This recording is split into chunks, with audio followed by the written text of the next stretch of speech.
Hello and welcome to my channel.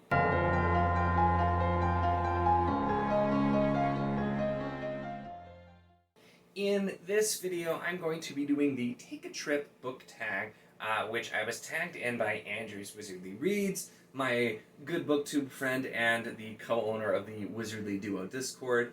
And I found this especially fun because he tagged me in this, or at least the video came out while I was actually on vacation. So this seemed the perfect time to do this tag since I can at least somewhat confirm actual books that I did bring for some scenario. So I thought this would be fun to do. So with no further ado, let's get into it. So the first question is, which book would you take with you on a beach holiday? So, funnily enough, that is exactly what the vacation was. Went to the coast in Maryland, did spend some time on the beach despite the weather not being the best. While we were there, we still got a little bit of time to go there and have some fun. And the books I actually brought with me on the trip, the only physical one I bought, Golden Fool, because I was reading, and then mostly it was the old Kindle.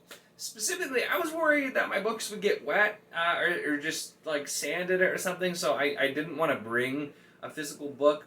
So I actually, on the beach, I did read Servant Age by Kate Elliott, and then the other book I had that I kind of started before too, that I would have read if I had more time, was Curse of the Mistwraith by Janny Wirtz. I think that also works because I don't know if it's all of her stuff, but it seems most of her stuff is kind of seafaring based, and I know she actually apparently, a lot of the stuff like that that's in her books, she has firsthand knowledge because she does do sailing and stuff like that, is extremely knowledgeable about boats in her personal life. So that one, with a lot of the ocean and ships, but also seems like it would have been pretty fitting for beach reading. Question number 2, what is your favorite genre of book to read when you're going for a city break? So, does that mean like you're going to a city or you're taking a break from the city? I mean, I guess either way, the answer is going to be fantasy. That's just generally what I read in pretty much all types of situations. As you can see, most of my books are fantasy. I'm trying to get a little bit more into sci-fi, so, you know, that could be interesting to do something like that. I think if it's like... See, I don't really like urban fantasy. I think Andrew said urban fantasy, which makes sense, but I'm not a huge fan of that. So, yeah, I mean, it would still be fantasy. Maybe a sci-fi book if I felt like trying something different, but for the most part, it's always going to be fantasy. That's just my bread and butter. It's my favorite thing to read, and there's so much of it. It's hard to branch out into other genres because there's just so much fantasy that's out there, whether it's classic, whether it's newer, and I'm still trying to read all of the books. So, fantasy it is. Alright, so you've booked a stay at a log cabin in a very cold part of the world. Which book are you taking with you? So that actually sounds like a lot of fun. I feel like if I was locked away in a cabin for a while, that might help me catch up on my reading, and I feel like I've made that joke several times on Discord. See, and I'm going to try not to answer Robin Hobb on too many of these, but immediately what I start thinking of with that is Fool's Errand, just because the opening of Fool's Errand is literally our main character in a cabin in the middle of nowhere. And I don't think it's winter at the time, but we do get to spend some time there, and that's just immediately what I think. I think if I'm just kind of like in a cold cabin with a roaring fire, reading Robin Hobb is great anytime. But this series definitely, I feel like that would fit pretty well. I'm trying to think if there's anything else that I feel like would be a great cabin read. You know, I'd probably have to throw in Crown of Stars too. Just because, once again, just something that it's dense and a little bit slow, but really, really good, and so just really focusing in would probably be good. So I feel like I'm supposed to answer somewhat for the cold part, but I'm just thinking like in a cabin with a fire going, just getting cozy and just really drilling on a book. So that's the way I'm going to take that one. All right, you're setting off for a 3-month stay in another country and can only take 3 of your favorite books. Which ones are you taking? So Andrew had the best answer for this with picking just the freaking biggest books he could find. which I thought was great. It's genius because it's a loophole. I feel like that'd get pretty heavy in the suitcase, though. In all honesty, I would take my Kindle because I have a lot of stuff on here, and this would fit easily in a carry-on. I can put this in my pocket if I need to because it's not one of the big Kindles. So I would honestly take the Kindle. But if I didn't have to worry about how much weight I had, some books that I would take, and this was for how long? A 3-month stay? Yeah, so if I can only take 3 books for a 3-month stay, though, I would definitely want to take some stuff that would last me a while. And so I think doing the bind-ups is a great idea. I would probably have to take, let's see.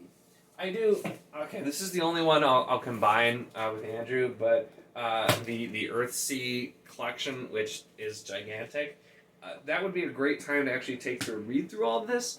I read Wizard of Earthsea, the first one, when I was pretty young, and I remember really, really, really enjoying it.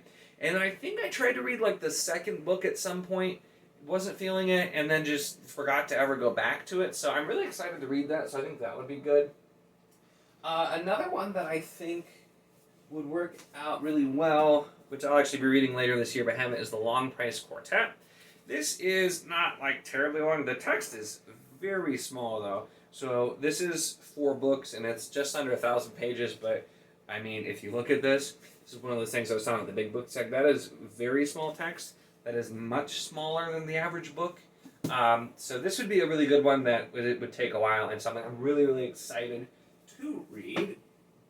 And what other bind-ups do I have that I would like to get to? Because it definitely does, like, a bind-up seems the correct answer.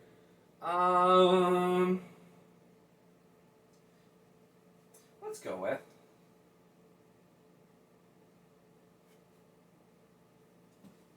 Why not? I'm just going to grab another bind-up here. And I know there's some others that I could definitely say, like I still need to read. Night Angel is one. That would be a good one too. But I have a lot of other ones. But one I have that seems really interesting, and it is a trilogy, is Legends of the Dragon Realm by Richard Knack. This is one I got, I believe, on Book Outlet. And it's got 3 different stories. It just seems like it's kind of the classic dragon, sword, sorcery type fantasy. So, especially with, if I'm bringing Long Price Quartet and Earthsea, just doing a little bit of just dragons would probably fit in well for a nice break to go between those ones. Because I know Long Price Quartet is not like a normal fantasy. Books of Earthsea is very classic fantasy, but that seems like that would be a fun one. So I'll go with that for my third. Alright, which book would you take with you when you're going on a trip that will involve a lot of sightseeing? So I'm going to take this kind of the way that Andrew did in his video as well, where it's something that maybe you don't have to be super focused on, and that you can get through kind of quickly and read quickly, like in between stuff, I guess. Because, if I'm doing a lot of sightseeing, I probably wouldn't be doing a lot of reading at the same time. What immediately comes to mind is, I'll grab all 3, but I've mentioned these before. It is the Dragon Slayer series by Duncan Hamilton. Here's the first one. And these I bought, I've talked about these before. They are 100%, these were cover buys, because I just like the covers. But it's very short. Like, the first book is like, I don't know, 300-ish pages. Yeah, it looks like it's just almost exactly 300, and it's got pretty good sized text. So I feel like this would be great as something that's just a quick, easy read. I can get a few chapters in if we were on our way to see some other different sort of site. And it's probably not something that I'm going to be like, oh my gosh, I completely missed what's happening. So just something lighter, but also something that I wanted to read, I think is a good call for something like this. Because it would be pretty easy, I feel like, to just like, oh, I'm going to stop this for now. And sometimes if you're reading other books, it's a lot harder if they have like really long chapters, or if it's just something you got to really focus on, it'd be harder to kind of stop and start. I feel like that the first book or any of those, the trilogy as a whole, would be pretty easy to just, read some, get through, and go from that way. Alright, what genre do you prefer to read when you're traveling, and why? I guess that is technically a different question than the other one, genre for the city break. But I mean, once again, it's not different. You're not surprised. It's fantasy. Fantasy is my life's blood when it comes to reading. So it's gonna be fantasy. I mean, the only thing I can think of would be like if I was, depending on where I'm traveling, like I might throw in something like, if I'm going over to like Europe and like Rome or something, maybe I would read something that's kind of like a Rome inspired, either like historical fiction or, just something that's inspired by that kind of setting, I think would be cool. If I ever visited, like France and I guess that happens in Rome too. If I was visiting like the areas that are in Count of Monte Cristo, I feel like it'd be really, really cool to like read the book, read about the passages talking about those places, and actually see them. So that would be something I think that would be awesome as well. Just doing something to that extent. Like if I'm going somewhere that is a setting that has a lot of books that are in that realm or in that kind of area or inspired by legends or places, I think that would be really cool to do. So I'll go with that if I'm traveling to somewhere interesting. Just general travel, though, it's still going to pretty much be fantasy. Do you plan ahead for which books you're taking on holiday or just buy them at the airport train station before you leave? So usually most places I drive, even for long drives. This was like the total drive, which it was split up. We didn't do one shot. Done that before, and I'll never do it again. But where we were going, it was like 18, 19 hours, and we drove and stopped along the way and do some things. I probably would fly if we do it again because I've done the long drive before, but driving is a lot cheaper, especially because like both my wife and I have very fuel efficient cars, and we usually make really good time, or like we'll drive through the night or everything, so it's a lot cheaper, and it's just nice to have your own car when you get somewhere, but it's also like, man, you save so much time flying, so I'd probably switch to that. But yeah, I don't think I would ever just like see what I found to have my only books. I definitely plan ahead. Like I said, very specifically, I brought Golden Fool with me when I just went on a trip, and I had the Kindle. Not only did I have the Kindle, but I had two specific things I was going to read on the Kindle, so I already like knew. I want to make sure. Heck, I always make sure I have a book if I'm going to a store or going anywhere even local. I make sure I either have my Kindle or I have a book, so that if the opportunity arises or like for some reason I have to wait for anything, like I have it. So definitely plan out. I wouldn't be like, oh, just see what books I find. It'd be kind of cool, I guess, to like pick something up, and then like, if you were going on a car trip, like stop at a bookstore and pick up some random book, and then that's what you're gonna read. But I also like I would struggle to do that. I'm not a very spur of the moment person. I like to plan things out. You're booked in for an adventure-packed holiday with lots of hiking, camping, and sports. What are you reading? So I feel like if you're doing something like that, so a lot of outdoorsy type stuff is what I'm thinking. So I imagine I'm supposed to pick something that is sort of outdoorsy. Honestly, I feel like this is going to be a weird pick, and it's over there, so I'm not going to grab it. But I'd probably grab the second Chronicles of Thomas Covenant. I still need to read that, and there is quite a lot of travel and just talk of the land in there and of nature in some different ways.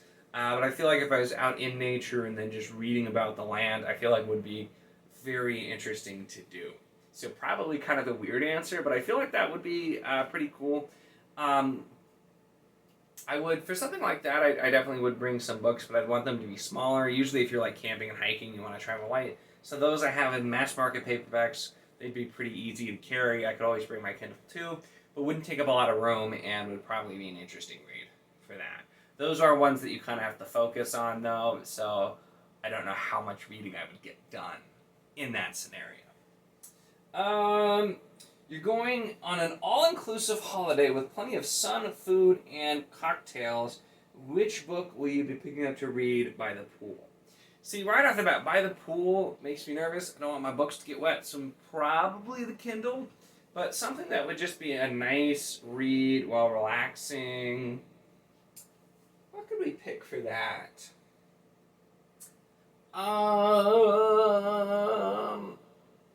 Nice, relaxing read. You know what? I'd probably, for something like that, which this also would have been a really good answer for the sightseeing one, and I didn't think about it then. But just to relax, have some fun, I would probably take some Discworld books. Just grab a couple, and just the Discworld books are just very fun. They're very easy to read, and it's just nice when you're relaxing. You don't want anything too crazy, but something that's going to be a lot of fun. So I definitely think Discworld is good, and if I'm just sitting poolside sipping drinks all day, that's only going to probably make the books even funnier. So I think that's a pretty good choice. That's what I'll go with. And then finally, if you were sent on a trip right this moment and could only take the book or books that you're currently reading, which books are coming with you? So I've actually already mentioned this, but Golden Fool, I'm still reading. Curse of the Mist Wraith, I only read the first chapter, so if that counts, I'm still reading. It's on my currently reading on Goodreads. And then the other one, which I started before I went on vacation, and I haven't continued yet, Priory of the Orange Tree. So those are the books that I'm reading right now. I probably would not take Priory. I would take Golden Fool, and I would take my Kindle and read Curse of the Mist Wraith too. So those are the two I would take, but I am also technically reading Priory right now. I haven't DNF'd it. I just put it down to read other things because my TBR, it's a mess at this point. So those are the questions for the Take a Trip book tag. And coming back, because I, for some reason, can't seem to remember that at the end of tag videos, you're specifically supposed to tag people, and it's one of the reasons they're called tag videos, so I'll tag a few now. So first, I want to tag Leslie from the Nerd Narrative, and I just tagged Leslie not that long ago, and I'm sure, Leslie, you have a huge backlog of tags to get to, but I just feel like Leslie would have way better answers than I did for this because of the fact that she reads so many different genres and just different types of books that I think she would just find the absolute perfect book for each situation on this tag. So I think that would be really cool to see. I'm also going to tag Sharon, and Sharon is, I'd seen her around some other Discords before, but she recently joined our Discord and is pretty new to fantasy. So once again, I feel like this really is looking to find different kinds of things. So I think it'd be interesting to see some people who haven't read a ton of fantasy, or, Leslie's read a ton of fantasy, but read other things, more what I was trying to say, give some answers here. So I'm going to tag Sharon as well. And then I want to tag Courtney from the Book Nook Corner because she also just went on a beach vacation, coincidentally, and I feel like this is the perfect time to do a Take a Trip tag after you were just on a vacation, and you can even answer the first prompt like I did with, hey, this is what I actually took to the beach, which she has a video about too, actually, coincidentally as well. So I figured that's the perfect excuse to tag her also. So those are the people that I'm going to be tagging for this one. So as always, if you enjoyed the video, make sure to give it a like. If you would like to chat, talk tags, talk all kinds of things, we actually do have a tag channel in our Discord where people who don't do BookTube can still answer tag things, and there's a lot of fun doing those types of things. Check out the link in the description for the Wizardly Duo Discord and join us there if you want to have some fun and just chat with us about anything. And of course, if you'd like to see more of my content, make sure to subscribe.